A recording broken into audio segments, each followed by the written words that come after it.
I'm Mike from St. Thomas Economic Development here in the St. Thomas City Hall Clock Tower with Steve Peters.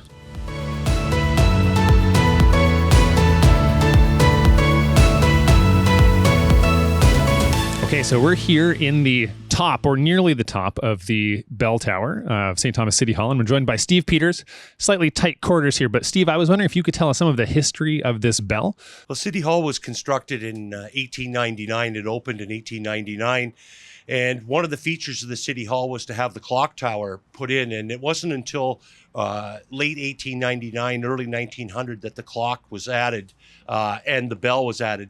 The bell is affectionately known as Big Frank in recognition of a gentleman by the name of Frank Hunt, who was a former councillor and just a justice of the peace, just a very active member of the community. So Big Frank here is about 46 inches in diameter.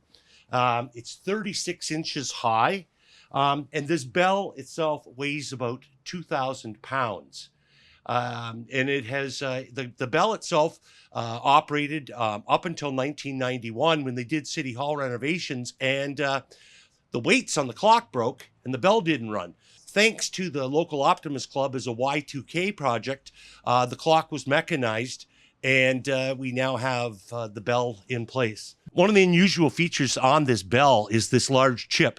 This was thanks to a local hotel operator by the name of Lou Dake. Lou Dake came up to hammer the bell in recognition of a major victory in the Boer War. And while hammering away at the bell, he chipped the bell. It doesn't seem to have affected the tone at all, though. Right here, this is the striker for the bell. We'll see in a few moments the bell being rung. We're up here, it's almost 2 o'clock.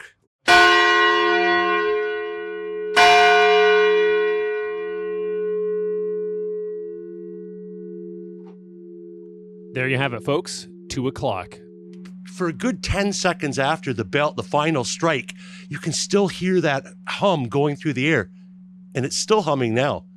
Steve, what can you tell us about this space up here? Well, we are now in the clock face tower. At this point in the tower, right in the center of the clock, we are 76 feet above the ground. The tower itself is 97 feet, so you can still see it goes quite a way up. And for years, there was a flagpole on top of it that added an extra 20 feet to the tower itself. The glass themselves, each of the plates of the 4 clock faces weighs approximately, they're about 125 pounds apiece, and the diameter of the clock face is 59 inches. So, and then it's lit so you can see it at night. It's but the clock itself, the mechanism, this is still the original mechanism here that was part of the building when it opened, when the clock was installed in 1900. But it is it's still in remarkably good condition. It keeps very good time. It loses a little bit about twice a year. They have to come up and adjust the time. One of the things that they were able to do is when the time change comes, now it is fully automated.